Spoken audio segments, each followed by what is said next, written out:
The green was just beginning to return. Pink buds perched on tips of still bare branches, turning fresh, shy faces towards the pale yellow sun. Yes, spring was just starting to return to this land. But in that land, my children, that is the land where spring began. And tonight, that land is where our story begins as well. The land was surrounded by water a cerulean blue, deep, rich, and clear. In this land, surrounded by the cool blue sea, there was a mountain on which white lilies bloomed beside the deepest of violets, and beside them quiet green laurels hung in swaying curtains. There was a mountain, too, which was covered by trees, and oh, what trees were these, with leaves of rich summer green dappled by honey-gold sunlight, and with branches hung low by succulent fruit.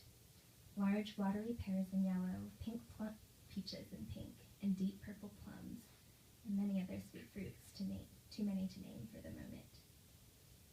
This is the land where spring began, and on this mountain, on a sapphire sea, with bright flowers and summer-ripe fruit, kissed to bloom by the golden sun, on top of this mountain, on the very, very top, beyond the clouds, there was the stone. The stone, more of a boulder really, was magnificent to behold. 4 feet high and an arm length wide.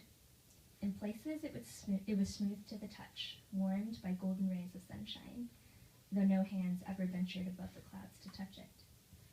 It stood on the highest peak of the mountain, proud and erect, as if it knew that it alone had broken past the clouds, and it alone could drink in the view of starlight in a midnight sky. And drink in the stars it did, night after night, for as long as it could remember, warmed by the suns and cooled by the rains for days, months, years. No one knows when the stone came to be. It was as old as the mountain itself, and the mountain was older than time. No one knows when the stone came to be. And our story continued like this, with rains falling and the sun shining, and our story would simply pass the stone be. But then it wouldn't be much of a story now, would it? And it happened one summer night, as the warm rain fell in misty sheets and the clouds below mixed and swirled with the scent of sleeping lilacs. Silver lightning laced across the sky, turning an inky night pale purple for an instant.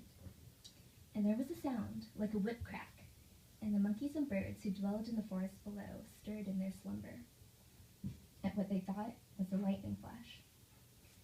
Silver lightning flashed again, illuminating the sky and also the stone. And there, on its previously smooth surface, was a crack. So fine at first, you almost missed it. The thunder rumbled above, rumbled deep in the belly of the sky, and the mountain shook in appreciation. The stone on the mountain shook too, and the fine crack deepened into a fissure. Silver lightning flashed, rich thunder rolled, and the land trembled once more. And the stone burst open, and light streamed forth, mirroring the lightning from the sky above in its brightness. And as the light faded, and our eyes readjust, we can make out a figure crouched, hands resting lightly on its knees at the center of the spot where the stone used to be. And then Chapter 2, Birth of a King, I haven't written yet. Thank you.